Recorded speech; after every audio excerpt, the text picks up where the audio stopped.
жаңы жылдык эфири.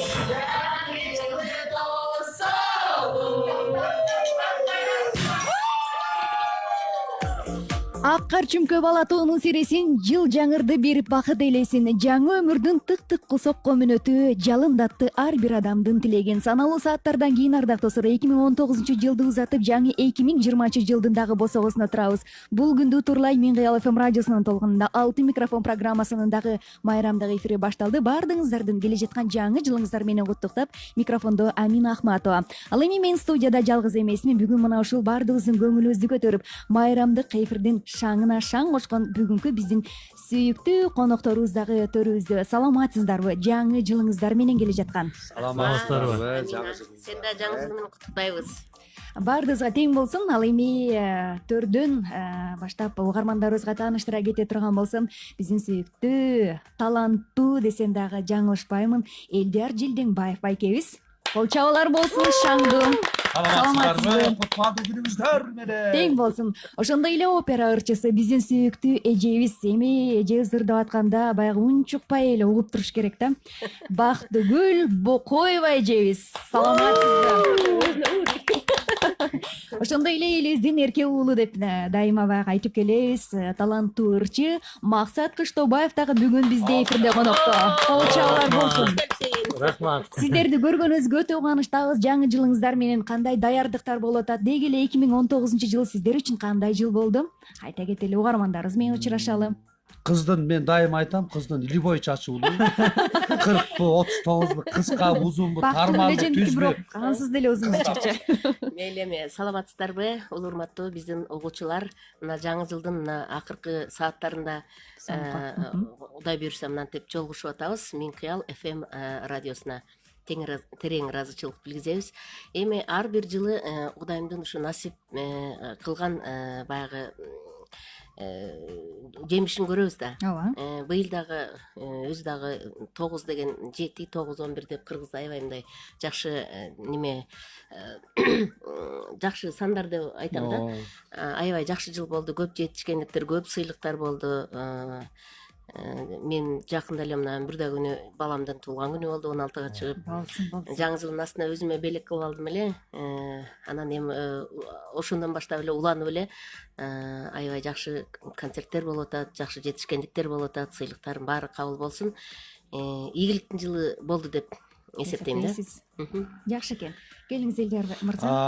Албетте өтүп кеткен жылды мен эч убакта жаман дебейм. Ар бир жыл, ар бир күн, ар бир саат биз үчүн чоң байлык болуш керек деп эсептейм. 2019-жыл мен үчүн да жакшы жылдардан болду. Албетте биз биринчиден Бисмилла дегенде эле эмеге барып келдик. Сауд Арабиясына көчмөндөр оюнун көргөзүп келдик. Ал жерде мен ошо режиссердун жардамчысы болуп иштедик. Жакшы бир ай жүрүп келдик, 24 күн жүрдүк. Андан кийин андан келип мына улуу кыргыз өңү Чокморовдун өңүндөй деп коет го, Сүймөнкул агабыздын улуу инсан, СССРдин эл артисти ошол агабыздын 80 жылдыгын өткөрдүк мына. Андан бери карай өзүбүздүн мына мен эстебиз тоонда да көп жакшылыктар, жаңылыктар болду. Өзүбүздүн концертибизди койдук. Катын калп айтпайт каңгыруу чыгат деген. Өтө жакшы болду. Анан ал концертибизди дагы мына Көл элине, Балыкчыга, Тоң районуна коюп келдик. Суранычтар боюнча да көп коюлду, Суранычтар боюнча койдук. Анан мына дагы жакында дагы ушу дагы суранышы ушу 18 январда дагы кайталап филармонияда койгон жатабыз. Катын калп айтпайт. Ошол концертти койгон жатабыз. Анан мен үчүн эми айта берсе көп жакшы жылдардан болду, жемиштүү жылдардан болсун. Келиңиз Максат мырза. Рахмат. 2019-жыл негизгиси жакшы жылдардан болду. Аманчылык, токчулук түгөл жылдардан болду. Чыгармачылыкта болсо Кудайга шүгүр, эл алдына жакшы чыгармаларды, клиптерди тартып эл алдында сунуштап келатабыз. Болсун. Эң негизгиси аман бололу, элибизде, жерибизде тынчтык болсун, өнөрүңүздөр өркүндөп, баягы элибизге жакшы бир кызматты кылып жүрө бериңиздер. Эми ыр майрамды баштабасак болбойт. Келиңиздер, анда угармандарыбыз да күтүп калды. Улуулаталай баштайлы. Кимибиз ырдайлы? Кыздын 40 чачылуу дебедим жана. Мен айттым го дебейсизби? Мен аябай сүйүнүп атам, концертмейстерим келип калганына. биз эми ушу жаңы жылдын ушундай жакшы маанайы менен сүйүү темасынан эле баштай берели. Ананчы бакты келе. Саби Бакасовага эжекемдин ох сүйүү сенин көзүң жок деген чыгарманы. Жакшы болот. Күтүп аттым мен ушуларды. Маэстро сольдон ойноп бересизби деп эле. Элдияр мырза. Ошондо биз жигиттер үчүн арнай кырлайбыз да. Колдо турабыз.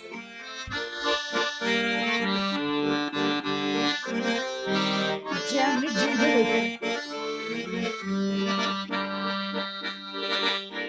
Сыртына барып айылдым, сырдашкан чакты сагындым.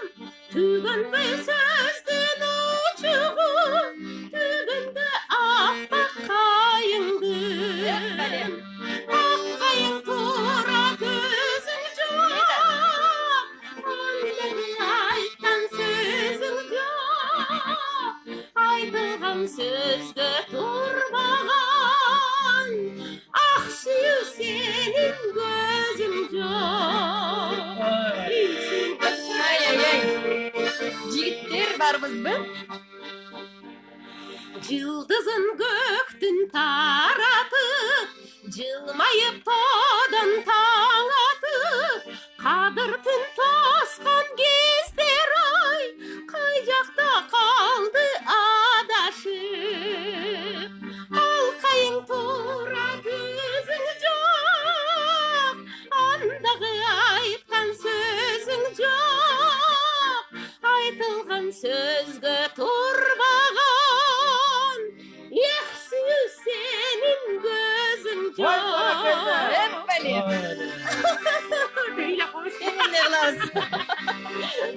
Бактыгүл Бокоева алтын микрофонда.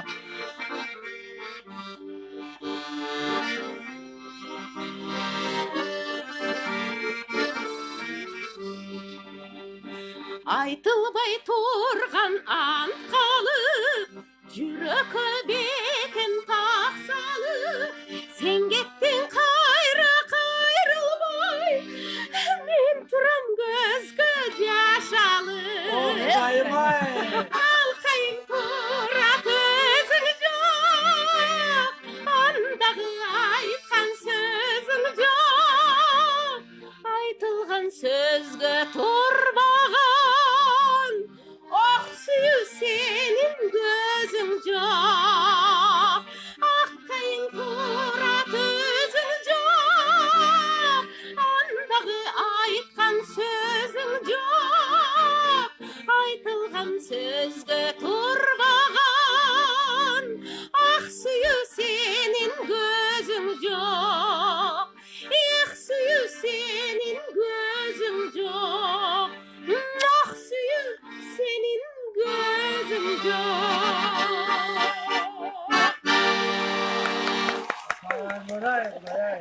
Дүркүрөгөн кол чабуулар болсун.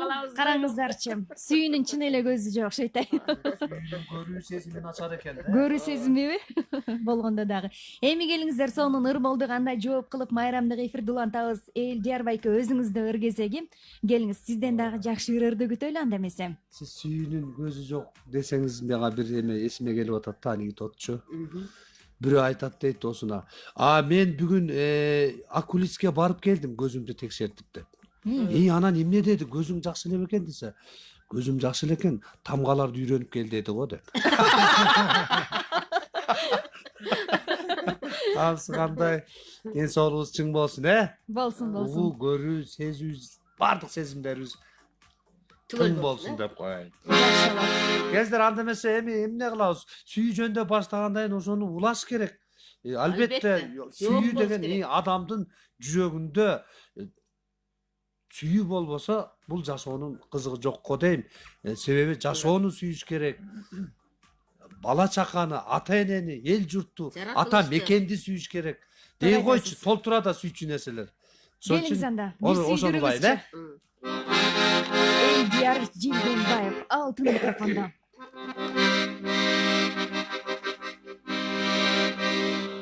Кап. Эсиме келбей калабы ушинтип, Сүйүү дегенди укканда ушундай болобу дейм да. Сүй деген адашат экенсиң да. адашабыз. мына сүй жандуу кишилерге арга жок да. Арга жак. Сүй деген мына карагыла, сүй деген кары жашка карабайт дейт. Сүй даже жердин алыс жакынына да карабайт экен. Жолдун алысы жакыны. Сүй деген даже улутуна карабайт экен, керек болсо. Сүй эч нерсеге карабайт экен да. Мына кыргыз жигит дуңган кызды сүйүп калып. Биз эми көп улуттуу элбиз да биз. Анан барып дуңган кызга барбай, мен сени сүйүп калдым. Экөөбүз үйлөнөлү деп айтайын десе, дуңганча билбейт. Бул искусствону тили бийик эмеспи? Эмне болсо ошо болсун, бир ыр менен билгизейинчи деп үйүнө барып 4 сабыр чыгарып, обонун жаратып, аранжировкасын жасап, эртеси аккордеондун астына алып, баягы дуңган кыз пияз отоп жүргөн талаага басып барып, серьезный стойканы алып, дуңган кызга кыргыз жигит минтип сүйүүсүн билгизиптир. Дуңган бири кызым сен болсоң, кыргыз бир жигит мен болсом, көңүлдөр туура келсе, өмүр бою бир болсом, өмүр бою бир болсом. Десе, дуңган кыз да кыйын экен дейт ай. Артка бурула калып, койнунан комуз өңдөнгөн бирдемесин сууруп чыга калып, кыргыз жигиттин маңдайына тура калып, кайра минтип жооп берип атат дейт.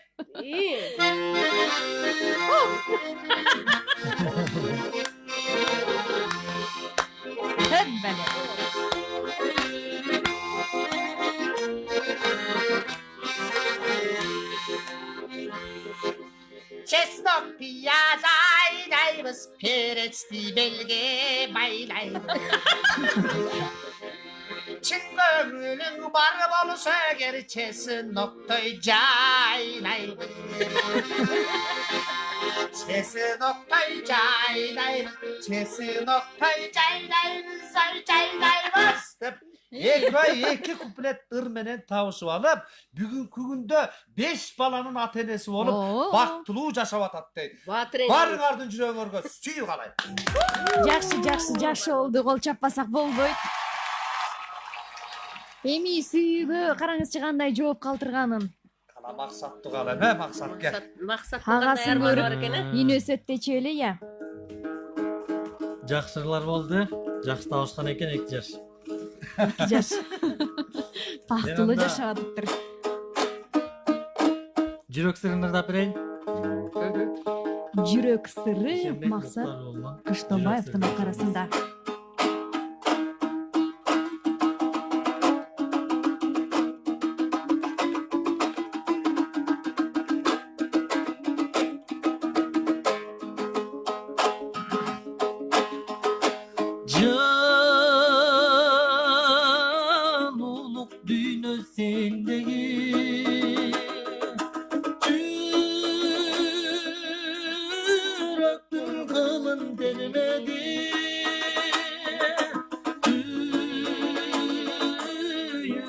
Kaydan sezmekmin Süymesem eğer Süymesem eğer Süymesem eğer ben seni Hadi.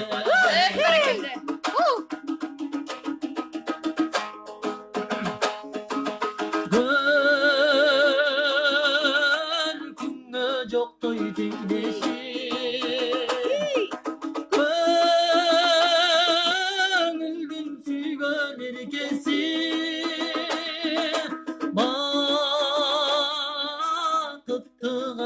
sezmekmin Baykalay kalsam, baykalay kalsam, baykalay kalsam ben seni. Hep bereketli. Ötürük. Şunça oldu deyse. Şunça oldu.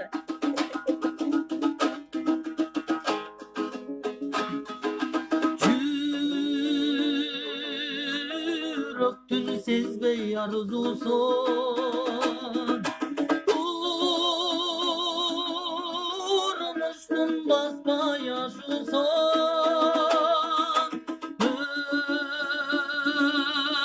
Öpmükmün seni görmesem Ömürdün sezbey Ömürdün sezbey Ömürdün sezbey tatlısun Güzel sohbetçi bugün.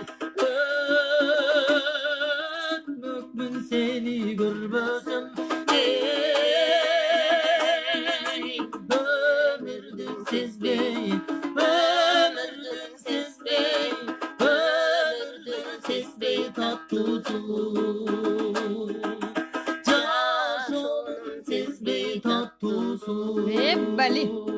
Ай баракелде. Келди. Азамат. Жакшы аткаруу болду. 14 сааттын 20 мүнөтү Мен Кыял ФМ радиосу майрамдык эфир. Ардактуу угармандар, ал эми бизге баягы бүгүнкү жаңы жылы менен кыргыз элимди куттуктайм деп атанын уулу Кубаныч Сатаев агабыз да келип калды. Анда эмесе келиңиз, микрофонго жакыныраак келиңиз, угармандар менен учурашып алыңыз, андан кийин сизден жакшы ыр болсун. Чоң рахмат, кутмандуу күнүңүздөр менен, урматтуу кыргызстандыктар, урматтуу Мен Кыял ФМ радиосунун жамааты. Келе жаткан жаңы жыл куттуу болсун баарыбызга. Тең болсун.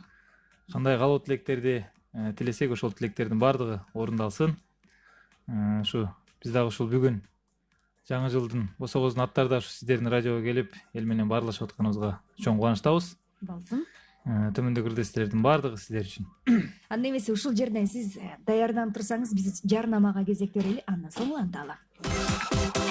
Мен Кыял ФМ радиосунда жарнама. 1-2 январда Кыргыз Республикасынын эмгек сиңирген артисти Бекбурбиев жаңы жылды эли менен тосот. Жаңы жыл жакшы ыр менен концерти Кожомкул атындагы спорт ордосунда өтөт. Жүрөктөн чыгып, жүрөктөргө жеткен ырларын кошо ырдап, жаныңыз жыргап, ырахат алып кетиңиз. Башталышы саат 18:00. Сурап билүү үчүн номер 0706 21 36 30. Арзандатуулар жана билеттер экспресс менен Технодомго жөнөп жатат. Хо-хо-хо! Шашылгыла! Кетип бара жаткан жылдын акыркы арзандатуулары жолдо. 20 декабрдан 4 январга чейин Технодомдо 50% чейин арзандатуулар, билеттер жана 15 айга бөлүп төлөө. Технодом. Барын чын жүрөктөн жасайбыз. Открываем подарки и рвем цены пополам. С 27 декабря по 4 января в Технодом тот самый случай, когда третий товар со скидкой 50% и удобная рассрочка до 15 месяцев без предоплаты и переплаты. Подробности на сайте technodom.kg. Технодом. Все делаем с любовью. Мен Кыял ФМ радиосунда жарнама. Жарнама кызмат номери 0312 39 15 80. Алтын микрофон программасынын жаңы жылдык эфири.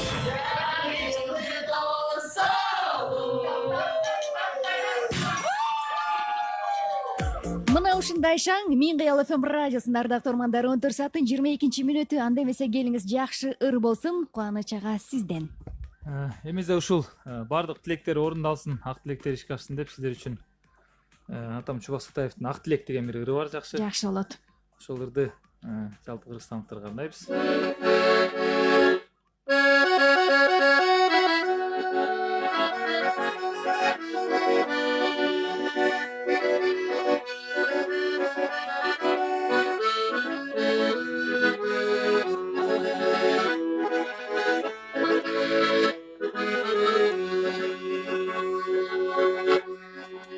Эй адамдар, каалаганың амандык, тынчтык болуп өлкөмдө, болбосо экен жамандык.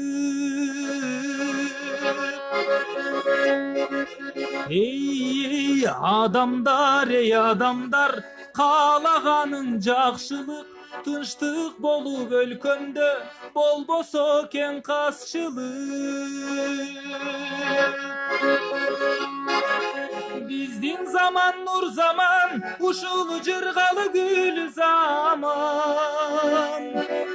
Ынтымагың болбосо, бул замандаң эң жаман. Эй, баракелде. Колдоп турабыз. Эй адамдар, кайгырбада күлгүлө, күлүп өмүр сүргүлө, өмүр кургур биргеле, тай бир кетет, жашоо баркын билгиле. Эй адамдар, каалаганың ден соолугуң болбосо, калдың анда кор болуп. Биздин заман нур заман, ушул жыргалы гүл заман. ден соолугуң болбосо бул замандаң эң жаман. Биздин заман нур заман, ушул жыргалы гүл заман. Ынтымагың болбосо бул замандаң эң жаман. Ынтымагың болбосо Кыргызстандаң эң жаман.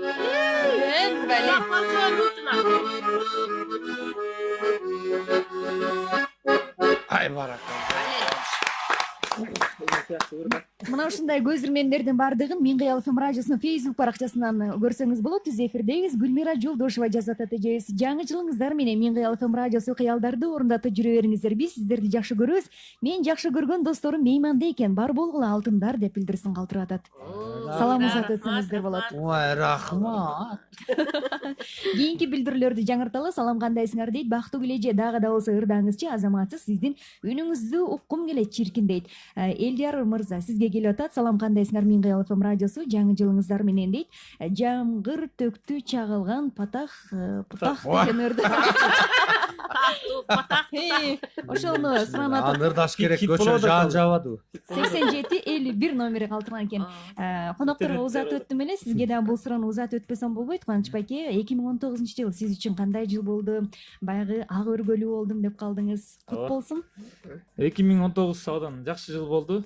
Себеп дегенде чыгармачылык эргүүлөр болду, жакшы ырларды чыгардык, жакшы клиптерди тарттык дегендей абдан эле ийгиликтүү жыл болду десем жаңылышпайм. Анан ошо өзүңүз айткандай ак өргөлүү болдук. Ошо Конуш кут болсун. Жаңы үйлүү болуп, жаңы үйгө кирип ушу жаңы жылды жаңы үйдө тосолу деп ниет кылдык эле. Буюрса ошо ой максаттар ишке ашып, бүгүн ошо жаңы ак өргөдө тособуз жаңы жылды. Ошондой эле дагы эмнени айтсам болот? Көп эле жакшы нерселер болду. Эми баягы жаман нерсенин баары ошо жыл менен кетсин дегендей, жакшы нерсенин баары мындан нарыда улана берсин. Өлкөбүздө тынччылык болсун. Биз дагы ушул Кыргызстан жараны катары ошо өлкөдө стабилдүүлүк болсун деп тилейбиз. Ар бирибиз элибизде тынччылык болсун. Айтканыңыз келсин. Болсун, өсүү болсун. Чыгармачылык адамдарга чыгармачылык эргүү, жакшы өлбөс өчпөс оңдор жаралсын, ырлар чыксын дегендей. Айтканыңыз келсин. Жакшы ыр каалоо тилектен кийин эми ыр болбосо болбойт. Ооба, албетте кезек бактуу гүлдөгө деп ойлойм. Кыздын ыр чачылуу деп. Ооба, негизи кабагын түйгөн адамга караганда чачын түйгөн адамдар кыйын болот. Жакшы. Мен маэстро, концертмейстерим ойноп берсем, эки жагымда эки концертмейстер отуруп, бүгүн ырдабаганда качан ырдайбыз, Туура айтасыз, бактуу кележе. Сизди дагы ырдатыңыздарчы деген дагы угармандарыбыз өтө эле көп суранычтар.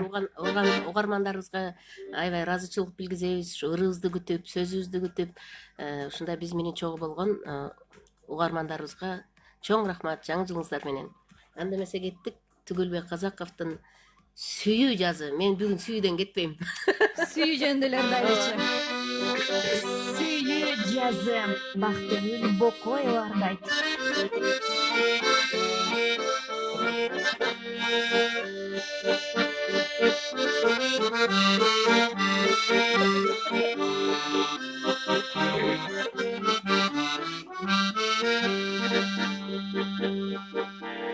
Себеленип ойлордун жумшак жамгыры, салкын тартып караның менден узады. Кет балыска кетпе менин жаштыгым, тунчуктурба агызып жашын ызанын. Жылт эткен жылдыздын өзөгүндөй, сүймөйдө кеткенсиң асыл кечим, жүрөккө толукшойт сүйүү жазы.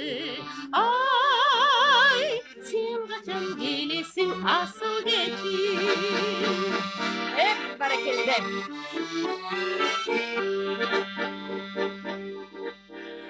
Тереңдерден балбылдап сезим бермедиң, ыйык ойлор шыбырын сенден жашырат. Күнгөм толган биздеги жашыл өмүргө аппак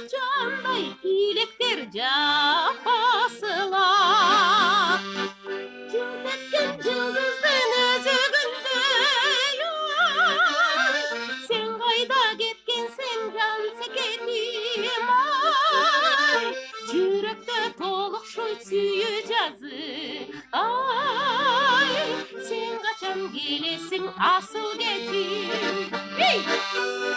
Мына ушул жерден бийлеш керек.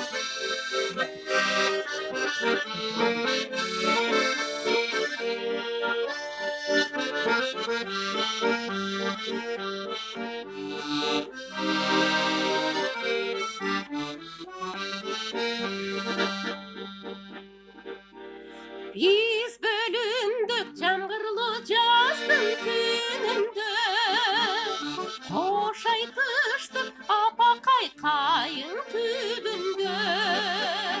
Андан бери жылдар өттү арадан, эл атасың ыр болуп менин үнүмдө. Түнөткен жылдыздын өзүбүндөй,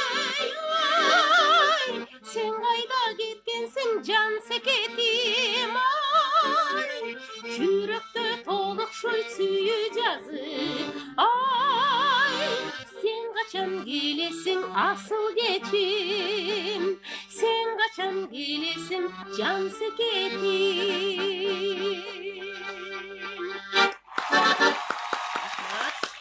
Жакшы ыр болду. Угармандардын атынан бул дүркүрөгөн кол чабуу бир гана сиз үчүн болсун. Эми сен качан келесиң деп суроо салып атпайбы? Элдер байке кандай жооп кылат болду экенбиз?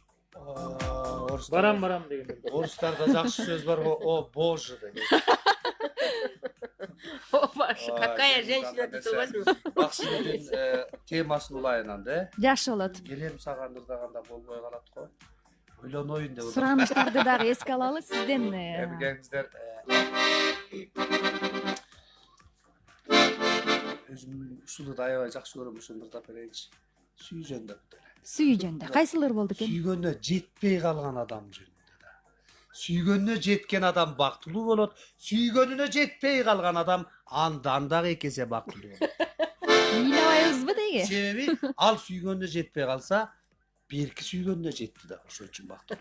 Ай. Сөзү Жолон Мамытовдуку, обону Алымбек Коробаевдики. Мен бактылуу Бактыгүл, сага жетпей Калганга. Ай. Кудайым-ай. Мен эмне кылам дебесизби?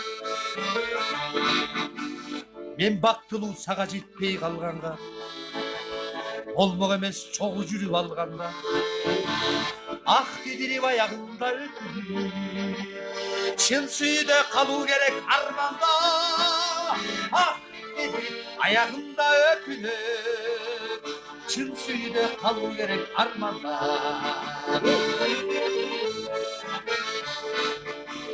Мен бактылуу сага жетпей калганда, болмок эмес биз үйлөнүп алганда, таразалап турмуш сырын байкасам, сенин оюң менин оюң башкада. Таразалап турмуш сырын байкасам, сенин оюң менин оюң башкада. Баракелде. Элдияр Жирденбаев алтын микрофондо. Мен бактылуу сага жетпей калганга, Ийде. болмок эмес сени сүйүп алганда. Ай. Балким азыр өзүң мага жете албай, иштен сызып жүрсөң керек арманда. Балким азыр өзүң мага жете албай, иштен сызып жүрсөң керек арманда. Ах деди аягында өкүнүп, чын сүйдө калуу керек арманда. Мен бактылуу сага жетпей калганга. Ча. Көрсө сүйгөнүнө жетпей калса да өзүн бактылуу сезиш керек турбайбы? Мен биринчи уктум. Ар бир адам бактылуу. Бактылуу, сен да бактылуусуң. Жетсе да жетпесе да бактылуу экен да. Кубаныч да бактылуу. Негизи эле тирүүлүктүн өзү бакыт экен. Ушул күндү көрүп атканыбыздын өзү бакыт, ооба туура. 14:34 мына эмесе мына ушундай шаң менен эле биз уланта берели. Майрамдык эфир деп калдык. Алдыда 2020-жылды. Иә. Мен жөн эле башкарып берип турам. Жок. Мен ырдасам билбейм эмне болуп кетет. Кыргыз элине ырга тойбойбуз да. Кыргыз эл ыр менен жаралган. Ыр менен жашайбыз. Ыр менен керек болсо ыр менен да узайт экенбиз. Кудай кечинен берсин. Кошок деген бул эмне деген искусство. Эмне деген темеден бери. Ошон үчүн мен ойлойм ыр адамдын жан дүйнөсүнүн азыгы болуш керек деп ойлойм. туура айтасыз. Ыр билбейм деген кыргыз бир экир билет го. ооба. Жогай мен ырдабайм, ай деп анан ой ырдап коюңуз деп тойдон айтсаң, бир эле дежурный ырым бар, ошону ырдайынчы дейт анан. Эми укмуш ырдап салат да ошо. Күтпөгөндөйбү. Келиңиз анда, Кубаныч байке, сиздегер кезеги болсун. Салам, кандайсыңар? Мен Кыял ФМ радиосу Амина сизден сураныч дейт. Элдияр мырзаны Патах деген ырды ырдамайын кетирбей. Айтканга дагы эмнегедир. Номерин айтып койсоң, эдиси салып койсун. Ошо иш керек бе? Ошого эле которо берсе болот. Жок, эдиси салып койсун. Сураныштар өтө эле көп бул жерде.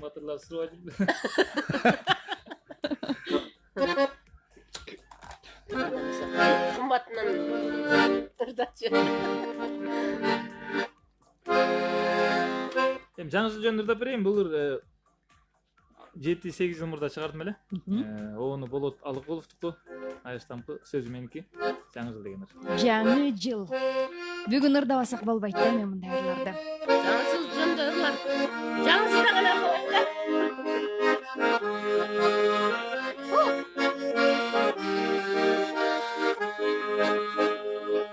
Келсин бизге жаңы жыл, жаңырып, кайгы мұңды унутта калтырып, жаркып келсин жаңы жыл, шаттык берсин жаңы жыл, тынчтык берсин элиме жаңы жыл.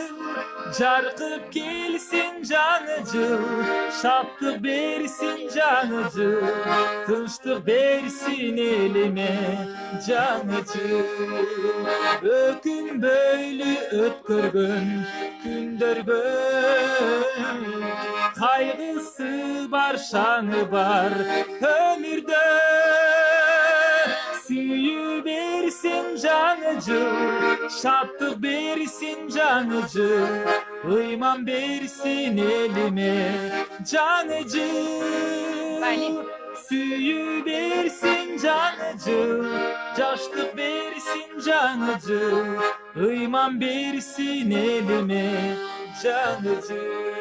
Ой баракелде, жаңы жыл. Айтканыңыз келсин.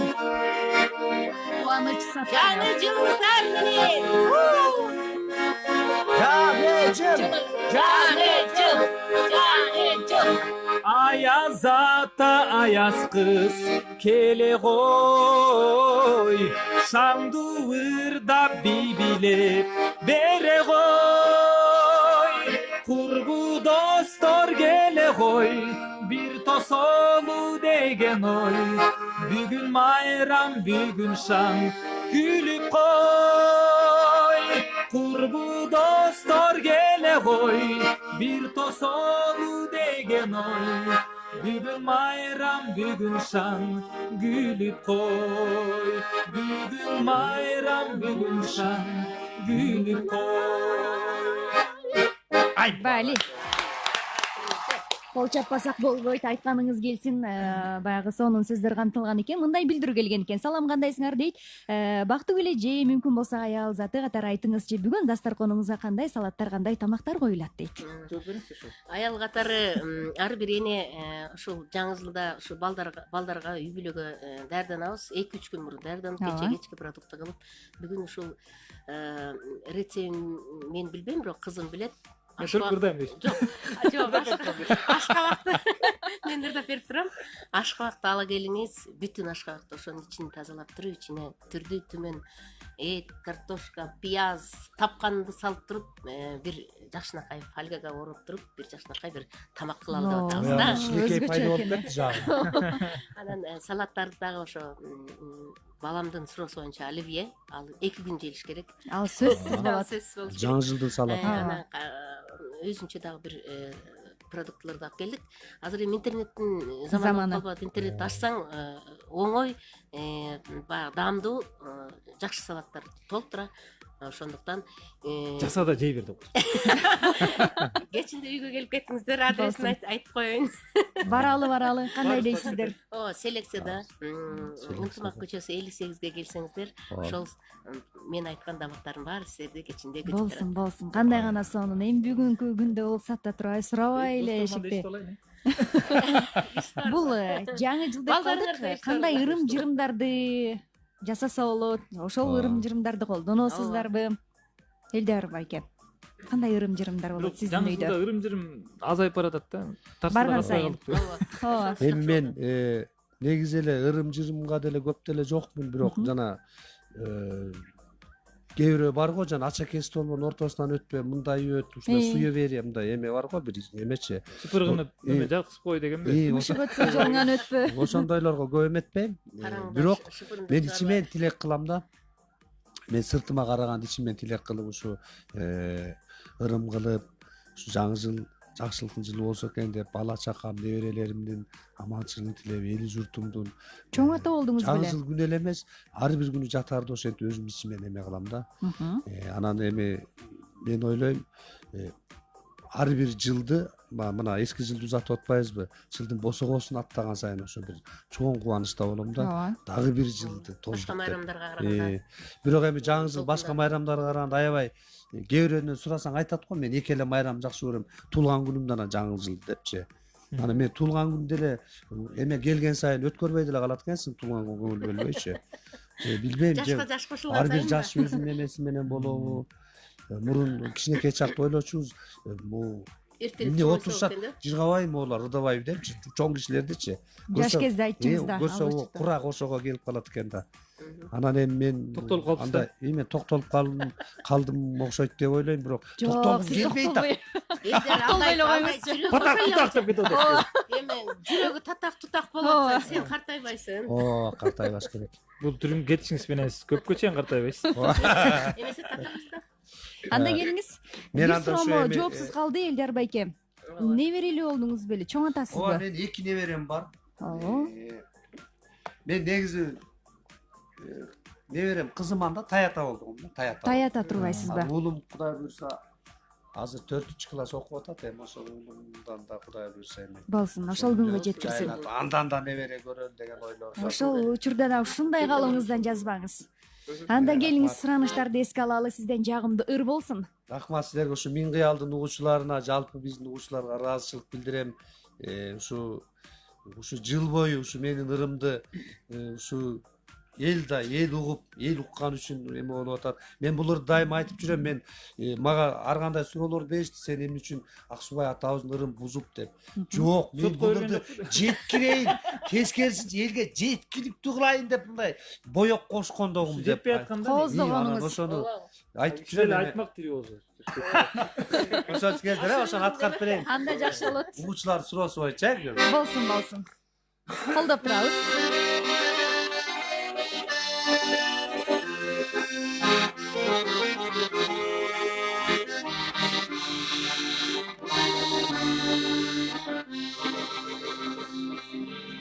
Görüşkünçe gözleri tike karabay, ikinin özü yalnızkın bağlaray. Yürek sırın yüzümüzden baykaşın, bana tavsiye baktı karabay. Biz al günü tanışkanmış canından,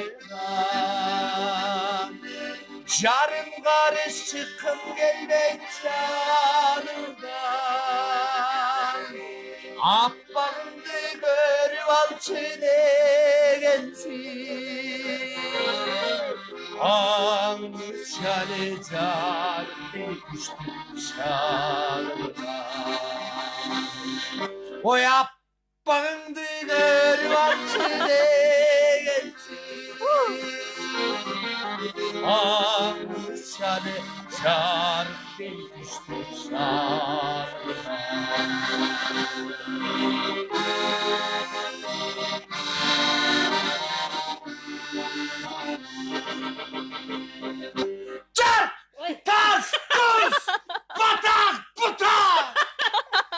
degende nege seni karadım. Yürek bulup çaynap duracağım. Dağı car değdi sekende. Oşondo'nun çağılgandı samanı. Basılganca duralı de içine. Başka dağlı girmenin içine. Oşal gündü dağloş ettim ötverdim. Eğer uçasın kızım içine. Eğer uçasın içine. Бали. Аппале, жарайсың ай. Жакшы ыр болду угармандарыбыздын суранычы боюнча Элдияр байке, эми программадан чыккандан кийин бактылуу эле жан жүрөгүн көтөртпөсөңүз болбойт. Коркуп кетти. Апапташ керек. Мына ошентип бар доктормандар, биз Шаңдын нота негизинде Алтын микрофон программасынын бүгүн майрамдык эфири бактыгүл эже сүйүү жөнүндө катыра ырда экен, үнү укуктуу экен. Көпкө ырдатыңыздарчы, келген коноктор азаматсыңар дейт. Кубаныч байке, ак өргө кут болсун деген дагы өтө көп билдирүүлөр, алардын баардыгын окуп отурсак чынында эле баягы жакшылыктар менен тең бөлүшөлү албетте. Рахматыбызды айталы дагы келиңиздерге. Жакшы ыр болсун, жакшы адамдар менен убакыт бат өтөт дейт. Программабызда карамаганда туура 15 мүнөттүк убактыбыз бар экен, биринчи саатысынан да жакшы ыр болсун сизден. Менден дагы жакшырбы? Сизден албетте. Бактуу ылдырдап атканда учуп бараткан булбул токтой калып, Ооба десеңиз. ырын аягына чейин угуп, анан ичи күйгөн бойдон учуп кетет да ары карай. Булбулдун ичи күйүппү? Аябай майрамдын ушу босогосунда ырдайлы. Ырдайм деп келгенин ырдаш керек, ырчы деген баардык жерде ырдаш керек деп ойлойм да. Ошо кээде баягы коноктор барып калганда сен дагы эс алайын дейсиң да, эми эс алайын десең тамак мойурга оозго келгенден ырдап бер дейт да. Анан беш бармакты толтуруп же деп тогуз анан кийин жарымы бияка чыгып кетейин деп жарымын киргизип атып ырдайсың. Анан көбүнчө эле мен ушу элдерди кошо ырдатканга аракет кылам. Жайлоого барасыңбы, конокко барасыңбы, кайсы жерден ырдап бер десе ырдашка акылыбыз, ырды тандап алганбыз, ырчыбыз. Ошондуктан суранган угармандарга чоң рахмат деп туруп, кайра менин сөз эмес бекен. Концертмейстерим мына баягы скрабляна бал деп коет го орустарда. Азыр биз даярдыксыз. Таанышты айтып коем, мына профессионал деген профессионал. Даярдыксыз эле. Мен таанышты айтып коем, фадан Жумабүдүн Шералиевдин албырып шаттык жүзүңдө деген. Мен аккордеондо фа жок. Дал ошол жок эмеспи? Амантай чоң иштейбиз, Амантай Кутманалиев Таалайга айтат дейт бир күнү келсем. Таалай эле күлөт. Эмне десем, Амантай байке бор десе, эмне десем. Мен келсем, ай Таалай, сенин аккордеоңдо фа диез барбы деп сураптыр. Бар, эмне болду? Пианинода жок экен го деп. Анан көрсө Амантай баягы доодон баштап неме кылат экен да, митинге фа дептен фа диезден бир комузун толгоюн десе, ал до экен деп фадан баштап алыптыр да мичи. До, ре, ми, фа, анан фа деген си болуп калат экен. Диез кайда деп издеп алыптыр. жок экен го дейт. Диез деген актардын үстүндөгү каралар диез деп. Асырда келдиңиз, кайсындайсыз? Албырып шаттык жүзүңдөн.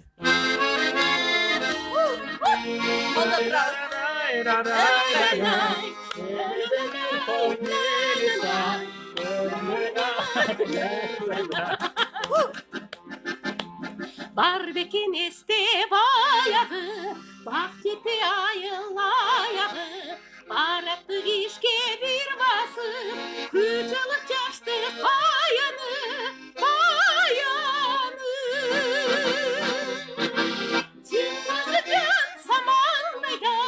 Жыргабай турган жан кайда, эмеге бир тоос ак жол, эгелеп кысканын кайда.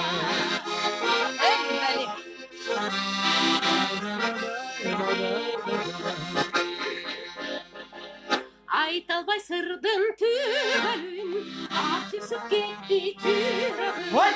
Кыйылып Kordan medaya kılçakta bakmak çırağın yüreğin. İşini kaldı hayrılık, işsiz de varın ayrılık. Kızmakka gittim ben dağı, kıskargan жылға kaygırıp. Bəli. Билейбиз.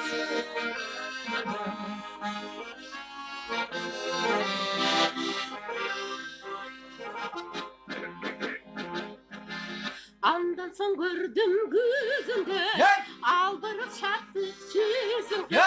Шат етпей тұрған кез екен, шағиып ұшқан жүзіңді.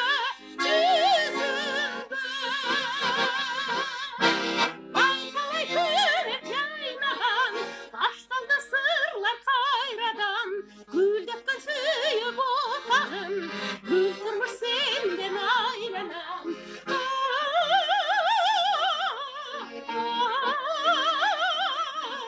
Güldekken suyup otarım, yırtılmış senden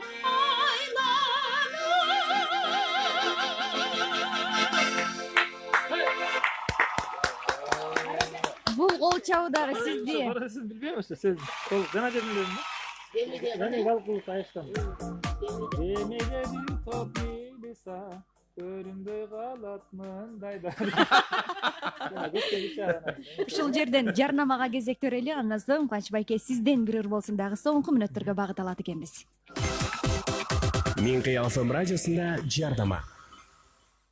Бардығы жаңы жылдық белектер менен алек болып жатқанда, сен үйіңді сонун эмеректерге толтур. Аю Грандта эмеректер, сантехника, туш кагаздар жана асма шамдардын көптөгөн түрлөрүнө байрамдык арзандатуулар.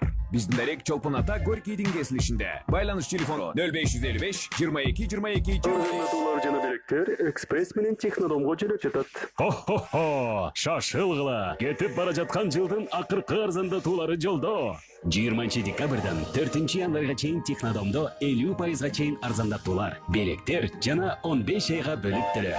Технодом баарын чын жүрөктөн жасайбыз. Мен Кыял ФМ радиосунда жарнама. Жарнама кызматынын номери 0312 39 15 80. Айланайын элдер, айтып койгулачы. Аяз ата барбы деги? Апам айтат, бар деп. Аны уккан аялым күлөт. Жаңы жылыңыздар менен.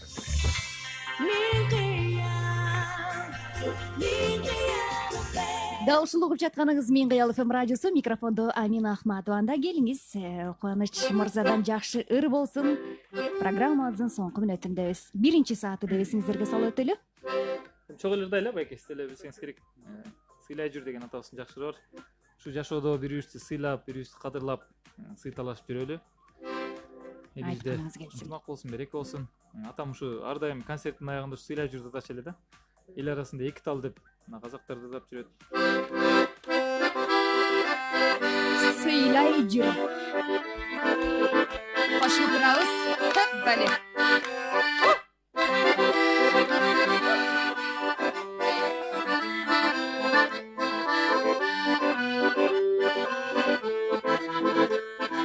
Эки тал көрсөң кыйбай жүр, элиңде жүрсөм сыйлай жүр. Элиңден узап мен кетсем, эрмегимде ырдай жүр. Жаштык жалын чагында, ойноп күлүп жалында. Тагдыр көсө арга жок, тагдырлашым тарымба. Тарымба, тарымба, көрүшкөнчө сагынба. Сагынба, сагынба, кош бол эми тарымба. Бали. Жаңы жылыңыздар менен. Аккайын көрсөң кыйбай жүр, айылыңда жүрсөм сыйлай жүр. Айылыңдан узап мен кетсем, ардагымды ырдай жүр. Жаштык жалын чагында, ойноп күлүп жалында. Тагдыр көсө арга жок, тагдырлашым тарымба. Тарымба, тарымба, көрүшкөнчө сагынба. Сагынба, сагынба, кош бол эми тарымба.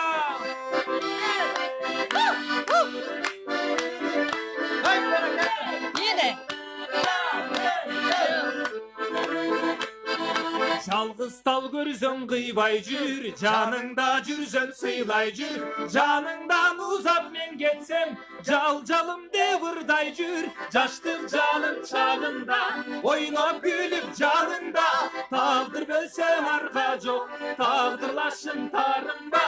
Тарынба, тарынба, көрішкөнше сағынба. Сағынба, сағынба, қош бол емес тарынба.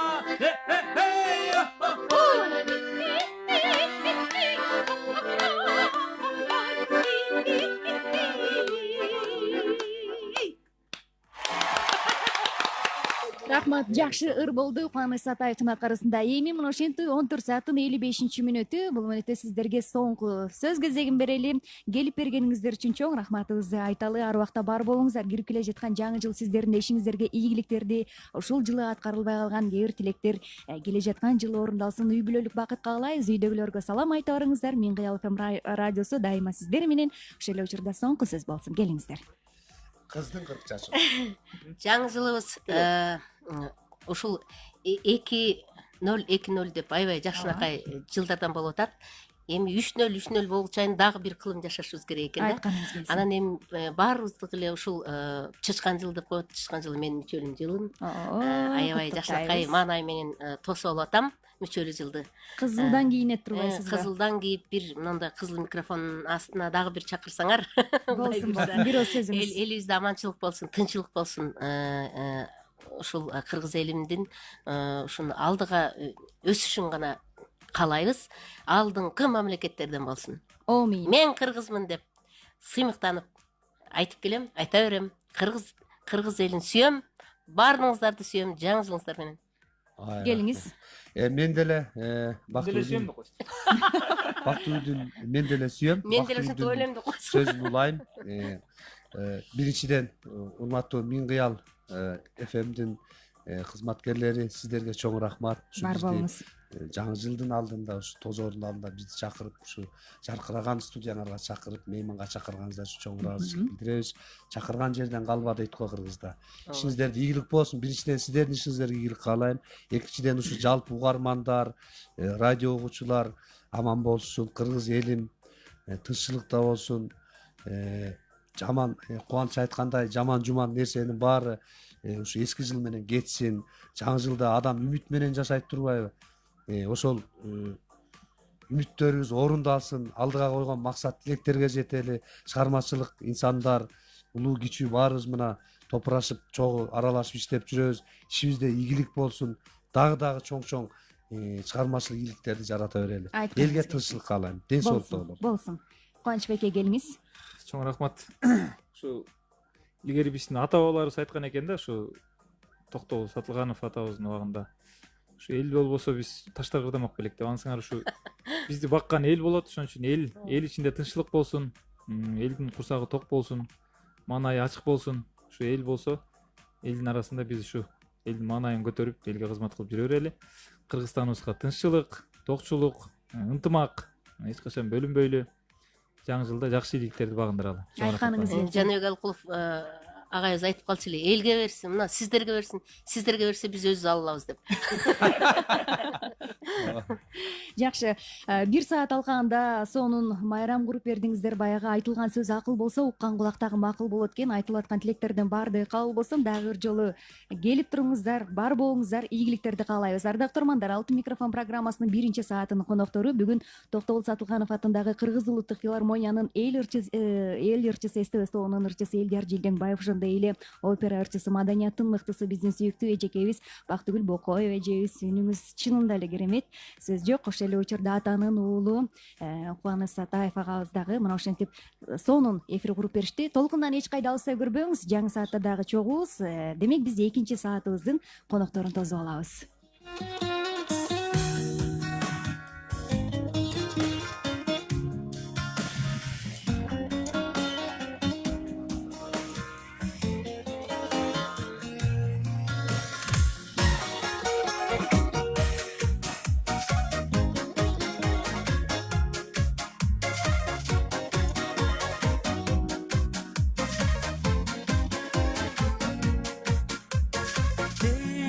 Erkelegin gülü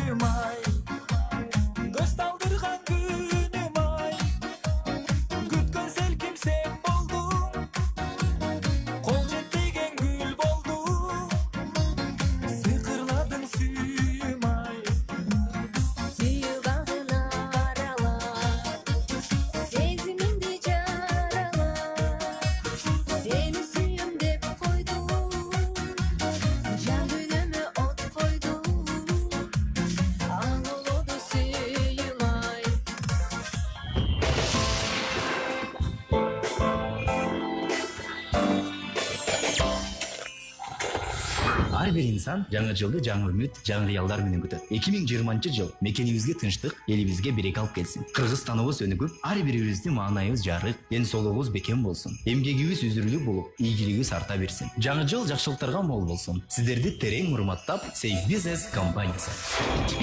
Кыялдар орундалат. Алтын микрофон программасынын жаңы жылдык эфири.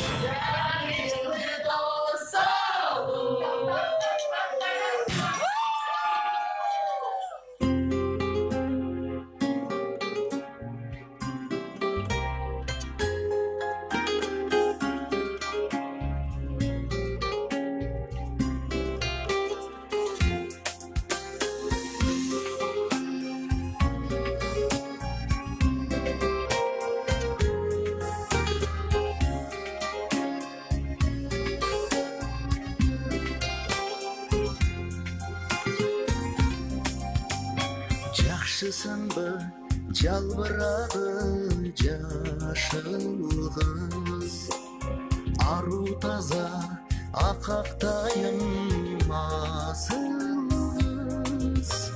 Катын болсун сага жазган акыркы, калсын сүйүм жүрөгүмдөн ачыл кыз. Катын болсун сага жазган акыркы, калсын сүйүм жүрөгүмдөн ачыл кыз. Бакытыңа жол толсун кечиргин, мен жөнөкөй жылдыз өчкөн кечимин. Сага рахмат жылуу казар кезде, жер жайнаган кызыл чокту кечирдин. Сага рахмат жылуу казар кезде, жер жайнаган кызыл чокту кечирдин.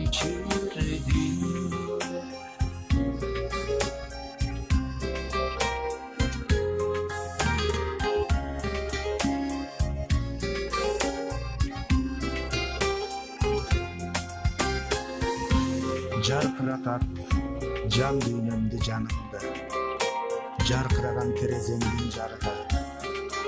Сен жашаган үйгө туташ өңдөнөт, сезимиңдин суу жетпеген тамыры.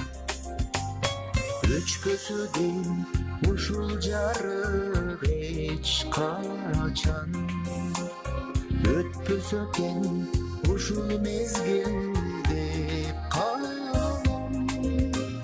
Кайсы күнү караныңды жоготуп, кайсы күнү кыялымдан кеч калам.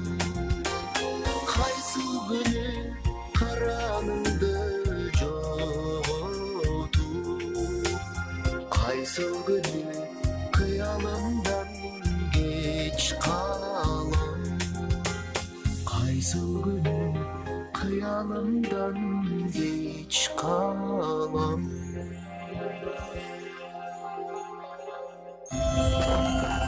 Алтын микрофон программасынын жаңы жылдык эфири.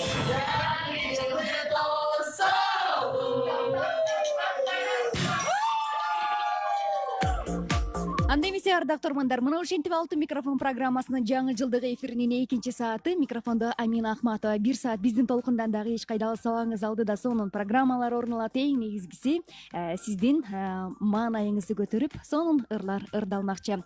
Анда эмесе бүгүнкү жаңы жылыңыздар менен деп куттуктап келип калган жаш ырчы Жаныбек Оңолбаев биздин баягы төрдө. Анда эмесе сизди кол чабуулардын коштоосунда тосуп алалы. Азамат. Караңызчы, кол чабуубуз эле кандай?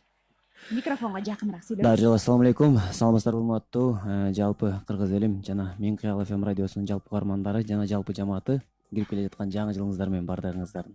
тең болсун. Маанай жакшыбы эң негизгиси? Маанай жакшы. Кандай баягы сезимдер болуп атат? Кээ бирөөнү болсо майрамдыкты эле сезимдей болбой эле эмнегедир сезе албай жатам деп атышат. Негизи мен орто эле маанай жакшы негизинен. Андан кандай пландар кечинде болсо керек. Жакшы экен. Анда эмесе биздин төргө дал ушул бүгүнкү жаңы жылыбыз менен куттуктап келип калган дагы бир сүйүктүү ырчыбыз, агабыз. Келиңиз анда микрофонго жакыныраак келиңиз. Өскөн Дүйшөнбиев агабыз кол чаап коелучу ушул жерден. Саламатсыздарбы? Жаңы жылыңыз менен. Жаңы жылыңар менен кирип келе жаткан. Тең болсун. Анан баягы Экчтип алып келатам мен. чычкан жылындасызбы? Мүчөлүү жаш турбайбы демек. Келиңиздер, 2019 жыл сиздер үчүн кандай жыл болду? 2019 жыл биз үчүн эң сонун жыл болду. Жакшы жылдардан болду. Эң сонун көптөгөн ийгиликтер болду. Кудай буйрса, бар ойдогудай. Ушул жерден биз сизге бир жакшы сөзүмдү арнагым келип атат. Баягы сиздердин баягы эл ырчысы эстебес тобу катын калп айтпайт деген сонун концерт болду Ошол жерде абдан сонун ойнодуңуз. Заматсыз чынында эле кол чаап, ыраазы болуп олтурдук, бар болуңуз. Кудай буйрса 18 январда дагы ошол концерт суроолор боюнча. Жана камчыны алып барып бергенде канча сом алдыңыз эле? Өтө эле кызык болуп атат. Же айткан болбойбу? Эми ар бир концерт койгон сайын ар кандай баягы адамдын жүрөгүнөн канчасы чыкса ошончосу да. Эң негизгиси көңүл менен. Болсун, абдан жакшы. Жаныбек, сиз үчүн кандай жыл болду 2019 жыл? Чыгармачылыкта кандай иштедиңиз? 2019 жыл негизи жакшы жылдардан болду. Кудайга шүгүр, баягы айтат го. Жаман жыл деп айтканга болбойт негизи. Бул бир эле келе турган жыл мындайча айтканда. Анан Кудайым буйрса 2020 жылда Кудайым буйрса жакшы жылдардан болот деп ишенебиз албетте. 2019 чынын айтканда жакшы эле жылдардан болду. Болсун. Бирок үйлөнгөн жокмун. Быйылкы жылга кирип коюңуз. Чычкан жылында орундаталыбы? Чычкан жылында үйлөнсөң көп балалуу болот. Жакшы. Келиңиз анда Өскөн байке, сизден баштайт окшойбуз. Ыр кезеги болсун. Бүгүнкү элибизди кирип келе жаткан жаңы жыл менен куттуктап, жакшы ыр болсун. Алтын микрофон программасынын 2-чи сааты экен, эсиңиздерге салып өтөйүн.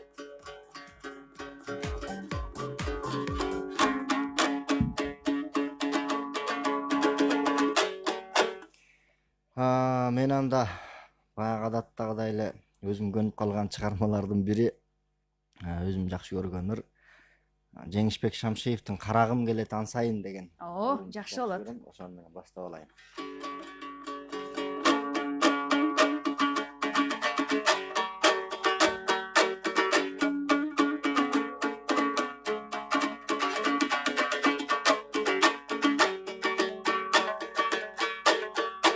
Жамалың айдай жайнаган, жаныңдан кетпей айланам. Жолугуп азыр коштошсом, жолуккум келет кайрадан. Жолугуп азыр коштошсом, мен жолуккум келет кайрадан. Баракелде.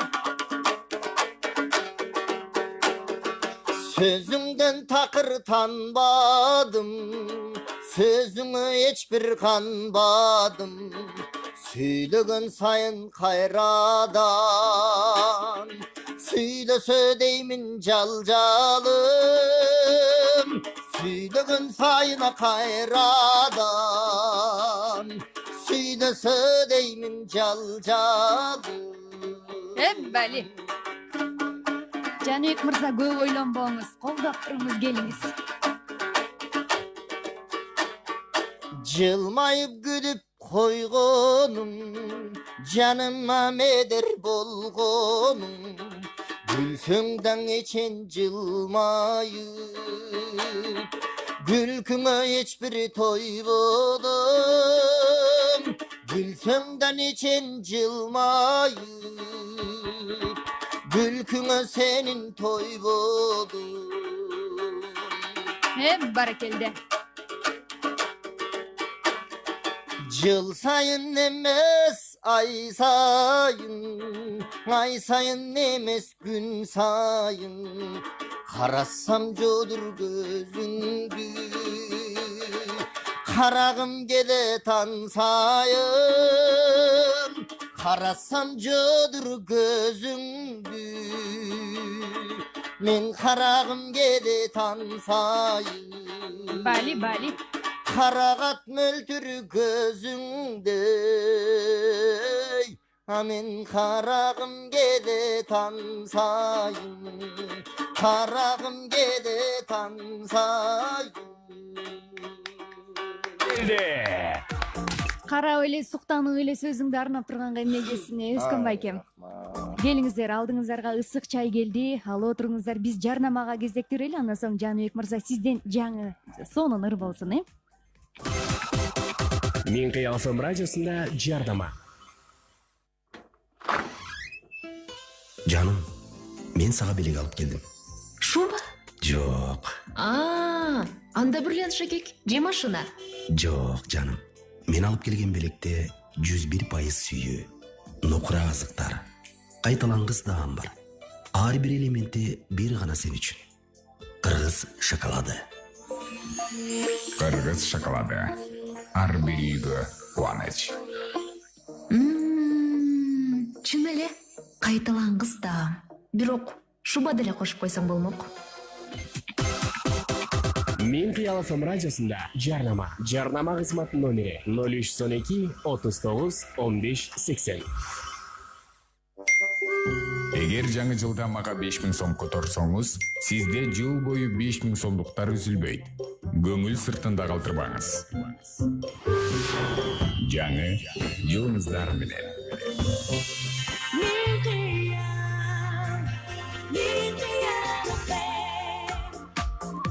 Анда эмесе жаңы жылыңыздар менен куттуктап азыр өзүнүн ырын камдап турган жаш ырчы Жаныбек Оңолбаев. Келиңиз.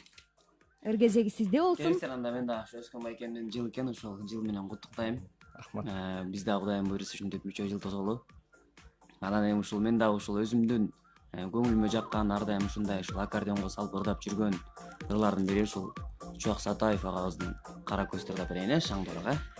Демек, кыздар үчүн жакшы ыр арнайт экенбиз. Кара көз Жаныбек Оңолбаевдин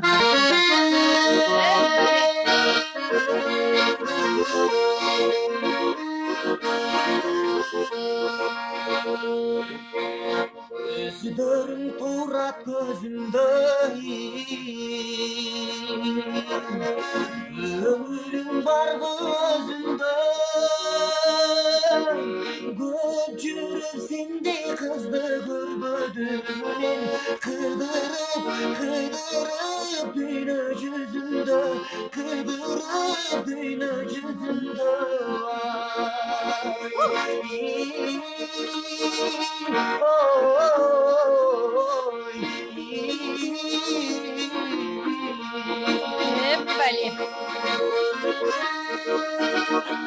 Сулар сиздер үчүн.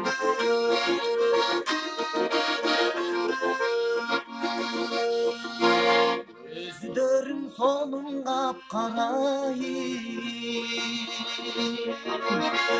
көргөндө толкуймап кара, толкундап кетем кара көз. Эмнеге кеттиңби да жүрөк аңтара, жүрөгүм толкуйтап карай.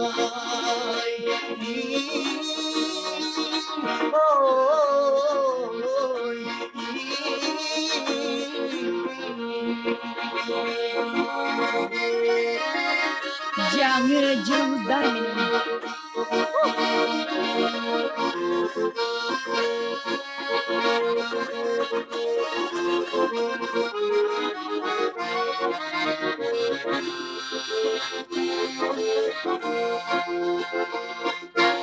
Пейилиң сенин ак пейилиң, өзүңдү сүйүп жан деймин.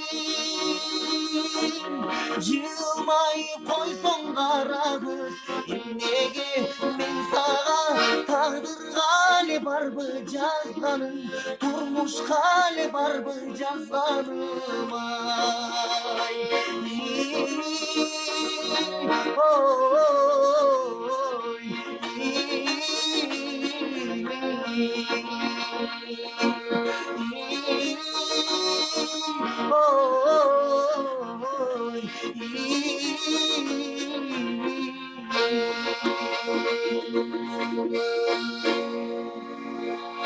Пале, жарайсың ай. Сөз жок. Келген билдирүүлөрдү жаңырта турган болсом, салам мен Кыялов радиосу Өскөн байке ишиңизге ийгилик, ошондой эле жаңы жылыңыз менен куттуктайм. Бул кечте деген ырдыңызды ырдаңызчы, сизге кубай эле жарашат. Келе жаткан чычкан жылыңыз менен деген дагы куттуктоолор келүүдө. Салам мен Кыялов радиосу томологум деген ырды ырдаган бала экен. Мен бул ырды суранат элем, ар убакта бар бол деп Жаныбек сизден дагы сураныштар келип атат. Немесе келген коноктор эске алат деген ойдобуз. Өскөн байке, келиңиз, өзүңүзгө ыр кезеги келип калды. Кайсыл ыр сураныштарды дагы эске алалы. Өскөн Дүйшөнбиев Алтын микрофон программасынын жаңы жылдык эфиринде. Бул кечте дегенди суранып атат. Суроолор боюнча ырдап берилген да. Жакшы болот. Бул кечте деген ырдын аты Сулууга деген чыгарма. Бул сулуу кыздарга арналган. Демек бул кечте сизге эч ким жакпаса экен деген суранып атат угарман, туурабы? Ошол сөзүн айтып атат. Бактыгүл Чотурбай эжекебиздин сөзүнө жазылган Сыймык Бейшекеев байкебиздин Сулууга деген. Абдан жакшы болот. Сулуулар, караңыздарчы, кандай гана ырлар сиздер үчүн аткарылып атат.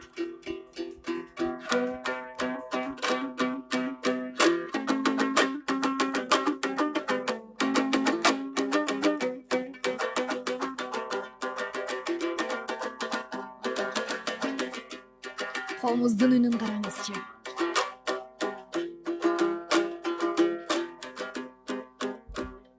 Булактай көздөрүң башкача экен, бул кечте сага эч ким жакпаса экен. Мен сага сүйөм деп айткы чакты, ким бирөөң озунуп айтпаса экен. Ботодой көздөрүң балбал жанат, канбаймын карегим талбай карап. Мага эмиң эч качан тынчтык бербес, махаббат жүрөккө салган жара. Ботодой көздөрүң балбал жанат, канбаймын карегим талбай карап. Мага эмиң эч качан тынчтык бербес, махаббат жүрөккө салган жара. Бали.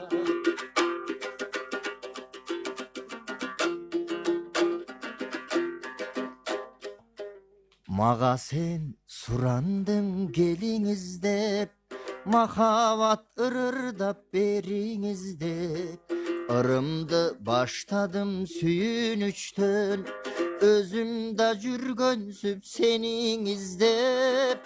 Ирмелген кирпигиң төгүлөт да, көздөрүң көзүмө өбүлөт да. Маңдайым жаркырап күлүп бассаң, маралдай маңкайып көрүнөт да. Бали. Жигиттер колдоп отурабыз. Майрам болот атпайбы бул жерде?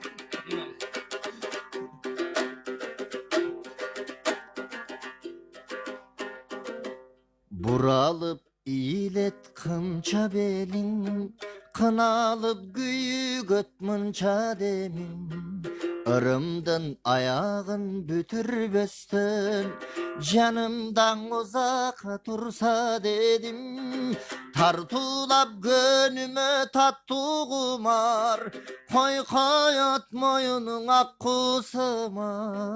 Татына көркүңө көз тийбеске, тагылсам дедим мен сага тумар. Тартуулап көнүмө таттуу кумар, койкоет моюнуң аккуусыман. Татына көркүңө көз тийбеске, тагылсам дедим мен сага тумар. Тагылсам дедим мен сага тумар.